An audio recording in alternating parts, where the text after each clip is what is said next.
أعوذ بالله من الشيطان اللعين الرجيم. بسم الله الرحمن الرحيم. الحمد لله رب العالمين، والصلاة والسلام على نبي الكريم وعلى آله الطيبين الطاهرين المعصومين المنتجبين، ولعنة الله على أعدائهم من الآن إلى قيام يوم الدين. آمين يا رب العالمين. أما بعد، فقد قال الله تبارك وتعالى في محكم كتابه المبين وهو أصدق الصادقين وقوله الحق. بسم الله الرحمن الرحيم. إن الله وملائكته يصلون على النبي يا أيها الذين آمنوا صلوا عليه وسلموا تسليما. الذين يؤذون الله ورسوله لعنهم الله في الدنيا والآخرة وعد لهم عذابا مہینا. صدق اللہ العلی العظیم. ناظرین گرامی قدر، دین کی جڑ و شاخ، اصول دین اور فروع دین کے سلسلے میں گفتگو جاری و ساری ہے، اور ہماری یہ 58 نمبر کی گفتگو جو مبنی ہے امامت کے سلسلے میں. اس سے پہلے توحید، عدالت، نبوت کے سلسلے میں گفتگو ہو چکی ہے. اب امامت کا سلسلہ اور امامت اور قرآن. بہت سی دلیلیں آپ حضرات کی خدمت میں. امام منصوص من اللہ ہوتا ہے. امام کی خصوصیت کیا ہے، امام کے صفات کیا ہے. امام میں وہی کوالٹی، وہی خوبیاں، وہی اچھائیاں ہوں جو نبوت میں ہوں، رسالت میں ہوں. اور جس طرح نبوت خدا طے کرتا ہے، اسی طرح امامت کو بھی خدا معین کرتا ہے. عظیم آسمانی کتاب قرآن مجید تمام چیزوں کے طرح مسئلہ امامت میں بھی بہت بہترین رہنما ہے. قرآن مجید نے مسئلہ امامت کا مختلف ابعاد اور پہلوؤں سے تجزیہ کیا ہے. قرآن بتاتا ہے کہ امامت خدا کی طرف سے ہے، جیسا کہ ہم گزشتہ ابحاث میں حضرت ابراہیم بت شکن کی داستان میں پڑھ چکے ہیں کہ قرآن نے جناب ابراہیم کے لیے عہدہ امامت کو ان کی نبوت اور رسالت کے درجے پر فائز ہونے اور بہت سے عظیم امتحان میں کامیابی کے بعد درجہ قرار دیا ہے. سورہ بقرہ آیت نمبر 124 میں ارشاد ہوتا ہے وَإِذِ ابْتَلَىٰ إِبْرَاهِيمَ رَبُّهُ بِكَلِمَاتٍ فَأَتَمَّهُنَّ قَالَ إِنِّي جَاعِلُكَ لِلنَّاسِ إِمَامًا. اور وہ وقت یاد کرو جب ابراہیم کو ان کے رب نے چند کلمات سے آزمایا اور انہیں نے ان کو پورا کر دکھایا. ارشاد ہوتا ہے کہ میں تمہیں لوگوں کا امام بنانے والا ہوں. مومنین کرام، مختلف قرآنی آیات، تاریخی دلائل سے معلوم ہوتا ہے کہ حضرت ابراہیم مقام امامت پر بابل کے بت پرستوں کا مقابلہ کرنے اور شام کی طرف ہجرت کرنے، خانہ کعبہ کی تعمیر اور اپنے بیٹے حضرت اسماعیل کو قربان گاہ میں لے جانے کے بعد پہنچے تھے. جب نبوت اور رسالت جیسے مقام کے لیے ضروری ہے کہ اس کا انتخاب خدا کی طرف سے ہو، تو مقام امامت اور کائنات کی رہبری، جو کہ رہبری کی معراج ہے، کے لیے بطریق اولا ضروری ہے کہ اس کا انتخاب بھی خدا ہی کی طرف سے، کیونکہ یہ ایک ایسا عہدہ نہیں ہے جس کا انتخاب لوگوں کے ذریعے ممکن ہے. علاوہ ازیں منصب امامت کے لیے خود قرآن مجید نے فرمایا انی جاعلک للناس اماما، میں تمہیں لوگوں کا امام بنانے والا ہوں. تمہیں سورہ بقرہ آیت نمبر 124. اس طرح سورہ انبیاء آیت نمبر 73 میں قرآن مجید بعض عظیم پیغمبر حضرت ابراہیم، جناب لوط، جناب اسحاق، جناب یعقوب علیہ السلام کے بارے میں ارشاد فرماتا ہے جعلناہم ائمۃ یہدون بامرنا، ہم نے انہیں پیشوا بنایا جو ہمارے حکم کے مطابق رہنمائی کرتے ہیں. اس سے مشابہ تعبیر بعض دوسرے قرآنی آیات میں بھی دیکھنے میں آتی ہے، جس سے معلوم ہوتا ہے کہ اس الہی منصب کا تقرر خدا کی طرف سے ہونا ضروری ہے.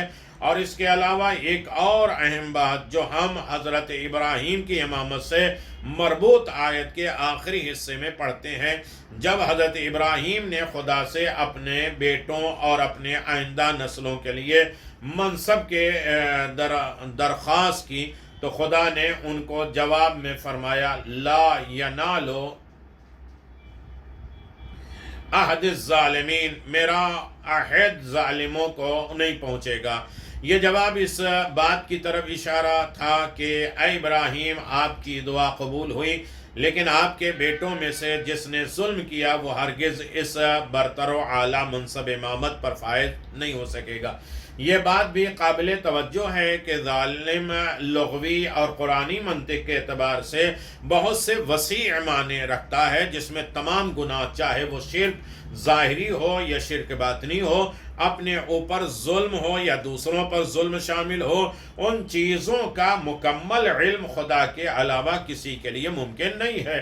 ہم روز پڑھتے ہیں ظلم تو نفسی، اپنے اوپر بھی ظلم نہ ہو وہ بھی خدا جانتا ہے، کیونکہ صرف خدا ہی وہ ذات ہے جو لوگوں کی نیتوں اور ان کے باطن سے باخبر ہے۔ اس سے واضح ہو جاتا ہے کہ منصب امامت کا تقرر صرف خدا کے ہاتھ میں ہے۔ آیت بلغ کیوں نازل ہوئی؟ سورہ مائدہ کی آیت 67 میں ارشاد خداوندی ہوتا ہے یا ایھا الرسول بلغ ما انزل الیک من ربک وَإِن لَّمْ تَفْعَلْ فَمَا بَلَّغْتَ رِسَالَتَهُ وَاللَّهُ يَعْصِمُكَ مِنَ النَّاسِ إِنَّ اللَّهَ لَا يَهْدِي الْقَوْمَ الْكَافِرِينَ۔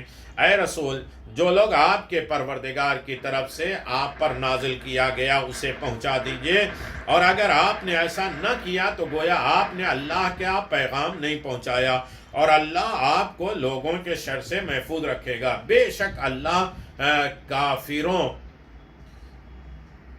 کی رہنمائی نہیں کرتا۔ اس آیت کے انداز تخاطب سے واضح ہوتا ہے کہ پیغمبر کے دوش مبارک پر ایک سنگین وزنی ذمہ داری ہے، اور آپ ہر طرف سے پریشانی میں گھرے ہوئے تھے۔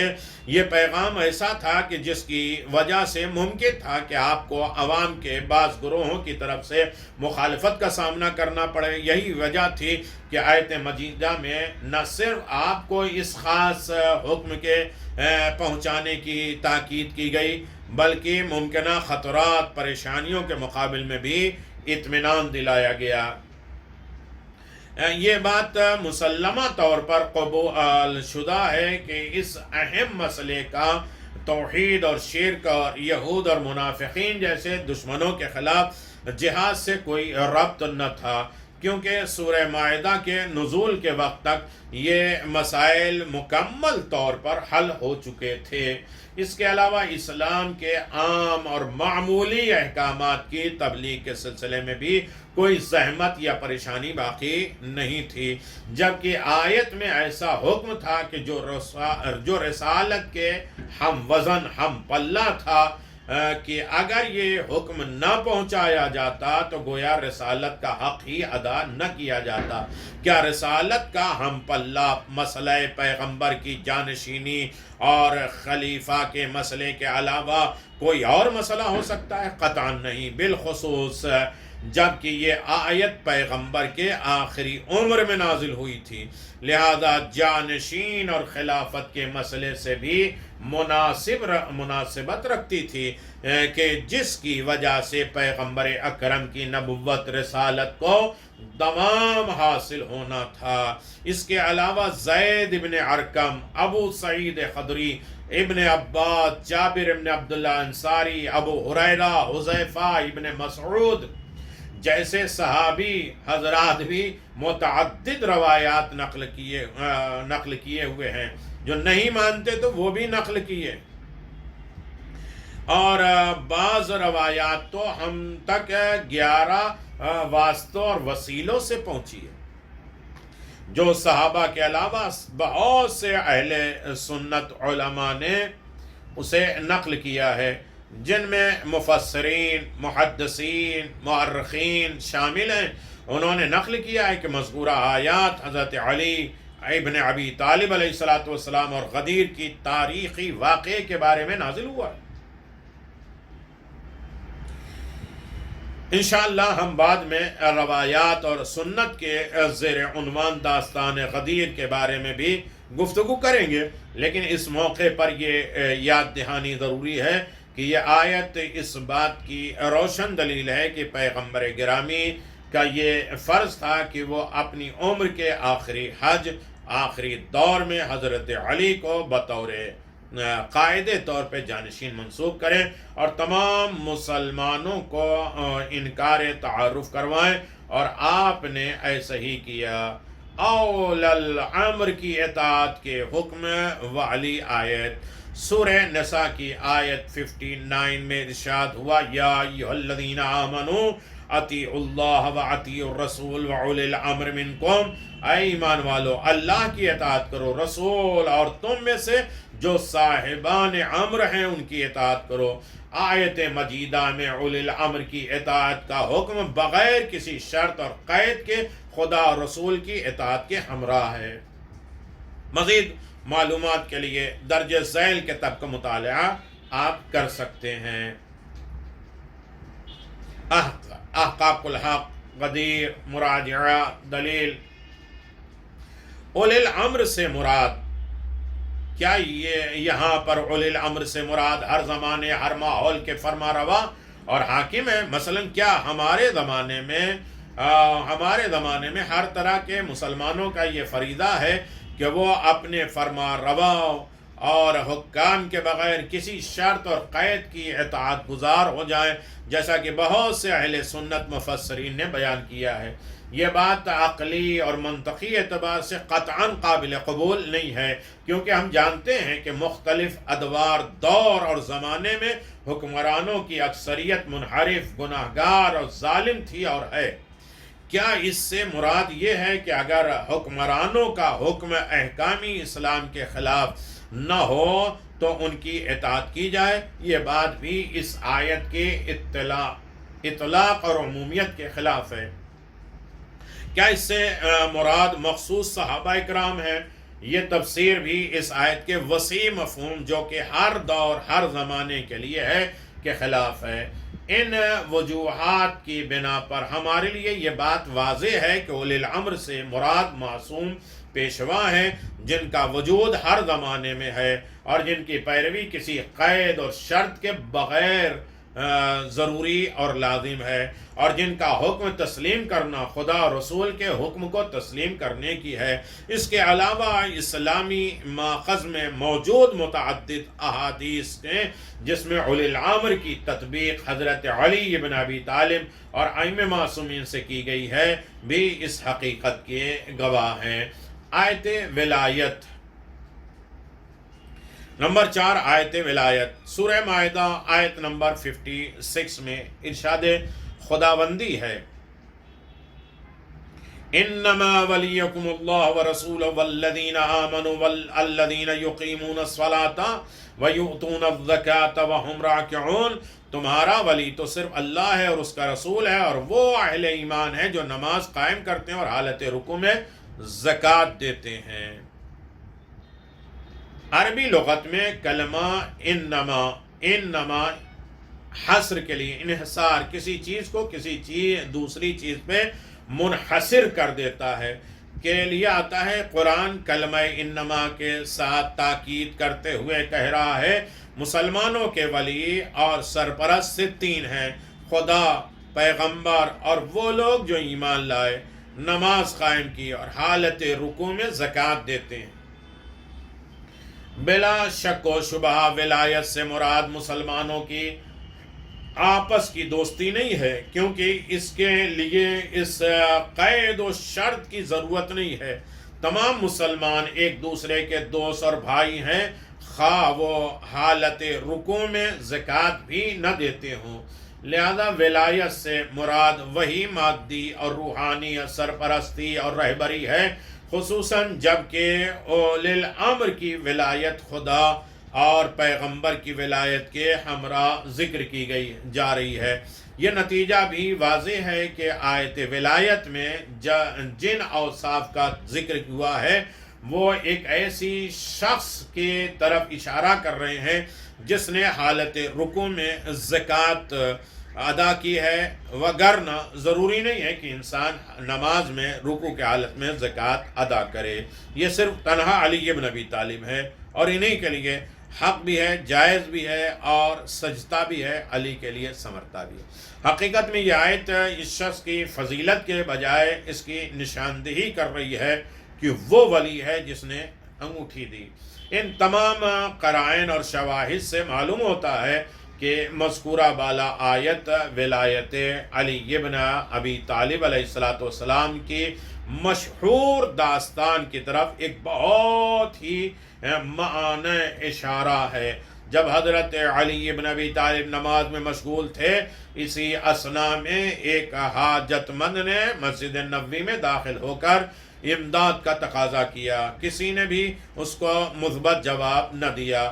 اسی حالت میں حضرت علی ابن ابی طالب نے اپنے داہنے ہاتھ کی چھوٹی انگلی سے اسے اشارہ کیا اور آپ کے قریب آیا اور آپ کے ہاتھ سے بیش بہا بہت قیمتی انگوٹھی اتار کر لے گیا۔ پیغمبر اسلام صلی اللہ علیہ وسلم جو کہ اس واقعے کے مشاہدہ کر رہے تھے، دیکھ رہے تھے، نے نماز کے بعد سر آسمان کی طرف بلند کر کے فرمایا، میرے بھائی موسیٰ نے تجھ سے دعا کی تھی کہ تو ان کی روح سینے کو کشادہ اور ان کے تمام کام کو آسان اور ان کی زبان کو گرہ کو کھول دے، اور ان کے بھائی ہارون کو ان کا وزیر مددگار بنا دے۔ خداوند عالم، میں محمد تیرا پیغمبر برگزیدہ ہوں، میرے سینے کو وسیع کر دے، میرے اوپر تمام کام کو آسان کر دے، میرے خاندان میں سے علی کو میرا وزیر بنا دے تاکہ ان کے ذریعے میری کمر قوی اور مضبوط ہو جائے۔ ابھی پیغمبر اسلام کی دعا تمام نہیں ہوئی تھی کہ جبریل آئے تھے، ولایت لے کر نازل ہوئے۔ دلچسپ بات یہ ہے کہ اہل سنت کی بہت سی بڑے بڑے مفسرین، محدثین، مؤرخین نے بھی آیت ولایت کے نزول کو حضرت علی ابن ابی طالب کی شان میں قرار دیا ہے، اور اصحاب رسول میں سے 10 سے زیادہ صحابہ نے اس آیت کو پیغمبر سے نقل بھی کیا ہے۔ ولایت کے موضوع پر قرآن میں بہت سی آیات ذکر ہوئی ہیں، مگر ہم کتاب کے یا گفتگو کو آپ کے سامنے پیش کرنے کے لیے اختصار کے ساتھ، کہ آپ سن سکیں، دلیل بھی بن سکے، اختصار کے ساتھ پیش نظر صرف 4 مذکورہ آیت ہی پر اکتفا کرتے ہیں، اور اسے دیکھیے، جانچیے، سمجھیے کہ اللہ تبارک و تعالیٰ نے ولایت کا تحفہ کسے عنایت فرمایا ہے، اور اللہ تبارک و تعالیٰ نے یہ ولایت اعلیٰ، ولایت عظمت خود رسول خدا صلی اللہ علیہ وآلہ وسلم کے لیے یہ حکم دیا ولایت کا، اور ولایت ہر طریقے کی ولایت امیر المؤمنین سے وابستہ ہے۔ پیغمبر کو حکم دیا، یہ نہیں پہنچایا تو کچھ نہیں پہنچایا، علی کی ولایت کا اعلان کیا، اور امامت کا فرض اور نسب جو سب اللہ کے لیے ہے۔ آپ خود سوچئے اور جواب دیجئے کہ قرآن کی نظر میں امام کا انتخاب اور تعین کس کی ذمہ داری ہے؟ کون کر سکتا ہے امامت کا انتظام؟ اور امامت کس کی طرف سے ہے؟ امامت کا نظام کس نے رکھا ہے؟ اور امام منصوص من اللہ ہوتا ہے، خصوصیت اللہ کی طرف سے ہوتی ہے، حکم خدا ہوتا ہے۔ آیا اگر انسان یہ سوچے آئے بلاغ کن حالات میں نازل ہوئی، آئے بلغ کس حالات میں، کیسے حالات میں؟ پیغمبر حج بھی کر چکے ہیں، لوگ جا بھی رہے ہیں، پیغمبر نے سب کچھ پہنچا لیا، اس کے بعد بھی پروردگار کہتا ہے اگر یہ نہیں پہنچایا تو کچھ بھی نہیں پہنچایا۔ پیغمبر کی پوری نبوت کا ہم پلہ، پوری محنتوں کا ہم پلہ، اور اس ولایت آئے بلغ کے ذریعے اللہ تبارک و تعالیٰ نے واضح کر دیا کہ میرے پیغمبر اسے تو پہنچانا پڑے گا۔ اس میں کیا حکم دیا گیا ہے؟ جو تمہیں حکم دیا گیا اسے پہنچا دو۔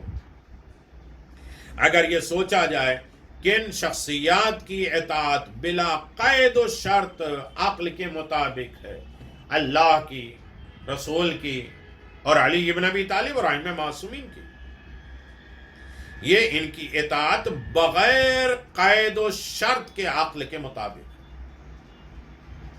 پوچھا جائے، سوال کیا جائے، کیا آیت انما ولیکم اللہ میں رہبری اور امامت کی طرف اشارہ کیا گیا ہے؟ امامت کی طرف کہ تمہارا ولی وہ ہے جو حالت رکوع میں زکوٰۃ دیتا ہے. اشارہ کیا گیا، ان کی صفت بیان کی گئی ہے، دلیل پیش کیا گیا ہے. اس کے علاوہ تو کوئی ہو ہی نہیں سکتا. مسئلہ ولایت کے بارے میں تمام قرآنی آیات سے کن مسائل کا حل کیا جا سکتا ہے کہ امامت خدا کی طرف سے ہے، رہبری خدا کی طرف سے ہے، امام خدا بناتا ہے، معین خدا کرتا ہے، الہام کے ذریعے پیغمبر یا وحی کے ذریعے پیغمبر تک پیش کرتا ہے، اور پیغمبر اسے مجمع میں اعلان کرتے ہیں اور حاجیوں کو بتاتے ہیں. ہر جگہ پہ ولایت بیان کی ہے، اور امامت کے منصب کو پیغمبر اسلام نے ہر موڑ پر، ہر منزل پر بیان فرمایا ہے کہ امامت منصوص من اللہ ہے، یہ اللہ کا عہدہ ہے، یہ منصب الہی ہے، یہ کسی اور کے ہاتھ میں نہیں ہے. لہذا امامت کے لیے ہر عالم میں انسان دیکھتا رہے امامت سنت پیغمبر کی روشنی میں ہے، اس کا بھی انسان غور کرے، یہ سنت پیغمبر کی روشنی میں ہے. امامت ہر عالم میں آپ دیکھ لیں کہ حدیثوں میں بعض کی سینکڑوں اسناد موجود ہیں، جیسے حدیث غدیر ہے، بعد کے وسیع اسناد ہیں.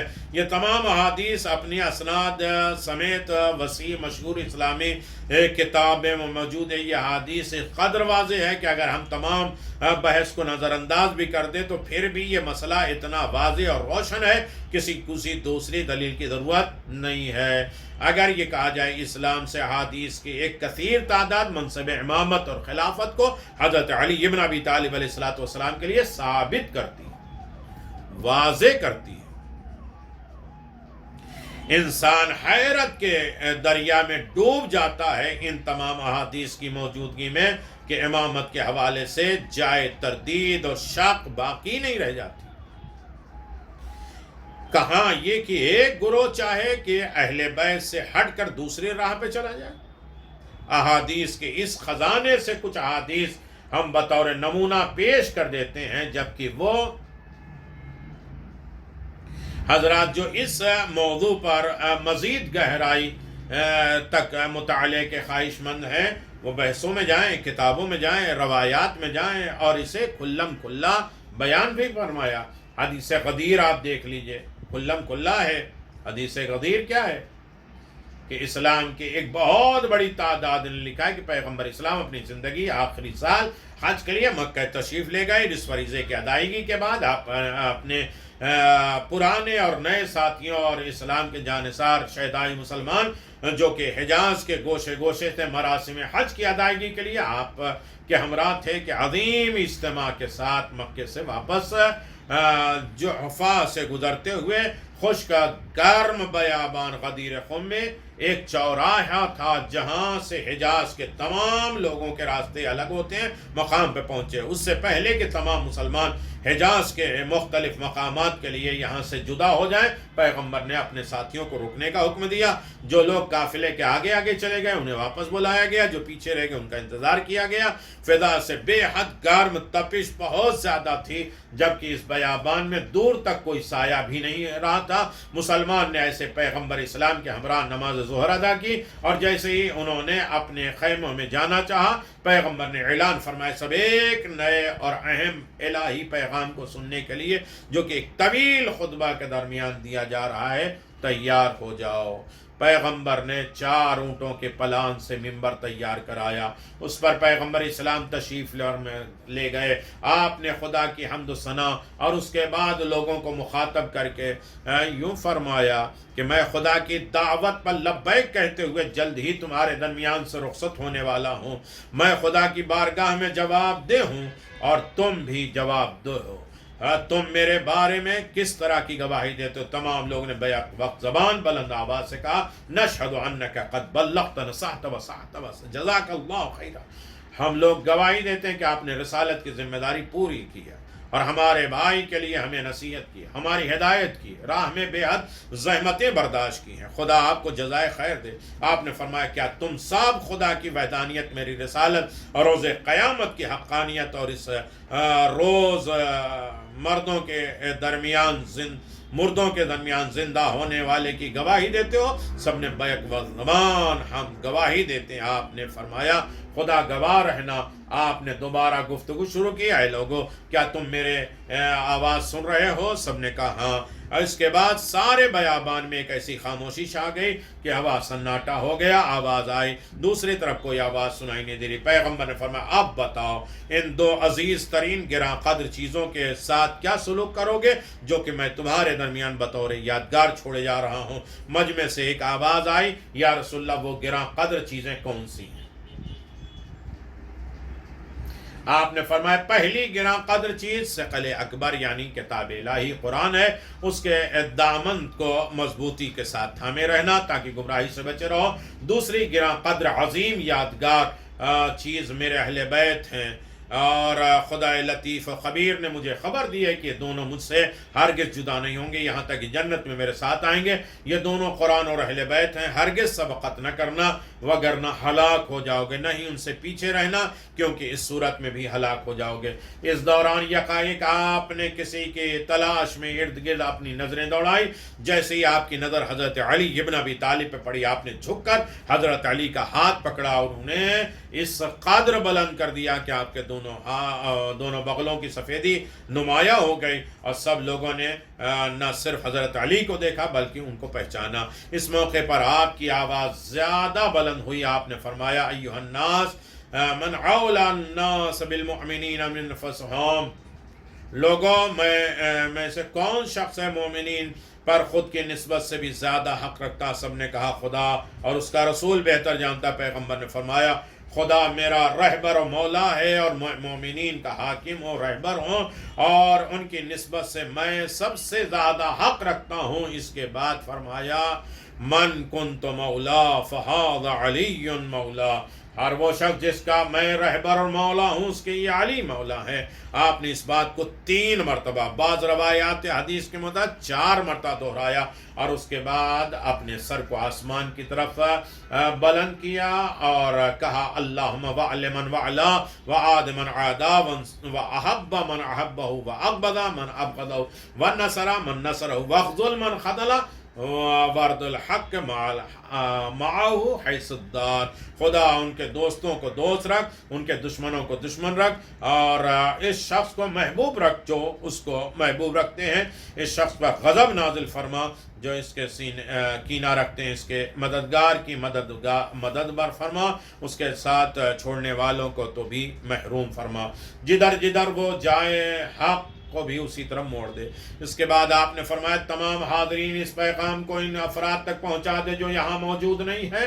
ابھی مسلمانوں کی صفیں قائم تھی کہ وحی خدا امین جبریل نازل ہوئے اور یہ آیت پہنچایا الیوم اکملت لکم دینکم واتممت علیکم نعمتی، سورہ مائدہ آیت نمبر 3۔ اور آج کے دن میں نے تمہارے دین کو مکمل کر دیا، اپنی نعمتیں تمام کر دی۔ اس موقع پر پیغمبر نے فرمایا اللہ اکبر اللہ اکبر، علیہ اکمال الدین و اتمام النعمہ ورضی الرب برسالت الولایت لعلی من بعدی۔ مومنین کرام، آپ اندازہ لگائیں کہ خدا تیری کبریائی کا اعلان کرتا ہوں، خدایا تیری کبریائی کا اعلان کرتا ہوں، اس بات پر تو نے اپنے دین کو کامل کر دیا، اپنی نعمتوں کو ہم پر تمام کر دیا، اور تو نے میری رسالت اور میرے بعد علی کی ولایت سے اپنی خوشنودی کا اعلان کر دیا۔ اس وقت لوگوں کا ایک شور بلند ہوا اور سب لوگ حضرت علی کو اس منصب کے مبارکباد پیش کرنے لگے، اور اس میں حضرت ابوبکر عمر نے تمام مجمع کے سامنے حضرت علی سے کہا بخن بخن لکا یا ابن ابی طالب اصبحت وامسیت مولاي ومولاي كل المؤمنین والمؤمنات۔ آپ کو مبارک ہو اے فرزند ابو طالب، باپ کا نام فخر کے ساتھ لیا گیا، آپ میرے حاکم ہیں، رہبر ہیں، اور تمام مومنین، آپ میرے بھی رہبر ہیں اور مومنین اور مومنات کے بھی رہبر ہیں۔ عجیب بات ہے کہ ہمارے بھی مولا ہیں اور مومنین اور مومنات کے بھی ہیں۔ حدیث غدیر کی سندیں بہت سی ہیں، اور اس ضمن میں حدیث غدیر مولا کا معنی، تبلیغ، آئے بلغ، ان ساری چیزوں کی طرف اگر توجہ کیا جائے تو بہت سی چیزیں سامنے آ جاتی ہیں جہاں انسان اس کی طرف متوجہ ہو، ہر عالم میں متوجہ ہو، داستان غدیر کی تشریح سنے، اور حدیث غدیر اسلام سے کتنی اسناد، کتنی مشہور اسلامی کتابیں منقول ہیں۔ حدیث غدیر میں مولا کا معنی رہبر امام کیوں ہے، درست کیا ہے، اس پر غور کریں۔ واقع غدیر کے بعد پیغمبر نے حضرت علی کے لیے کیا دعا فرمائی، مقام غدیر اور جحفہ کہاں پر واقع ہے، یہ مکے میں واقع ہے، اور مکے کے یہ میقات میں شامل ہے۔ انشاءاللہ گفتگو جاری و ساری رہے گی، آپ اس کی طرف متوجہ رہیں، اور ہماری بات اصول دین اور فروع دین میں امامت تک آئی ہے، اور یقیناً یہ ہماری 8ویں منزل امامت کی ہے۔ آپ اس پر غور کریں، دلیل بنائیں، خود بھی اس پر عقیدہ رکھیں، اور اس عقیدے کو مضبوط کرتے رہیں، اور دوسروں تک بھی اسے دلیل بنا کر پیش کریں۔ وآخر دعوانا ان الحمد للہ رب العالمین، وصلی اللہ علی النبی الکریم وعلی آلہ الطیبین الطاہرین المعصومین المنتجبین، ولعنۃ اللہ علی اعدائہم من الآن الی قیام یوم الدین، آمین یا رب العالمین۔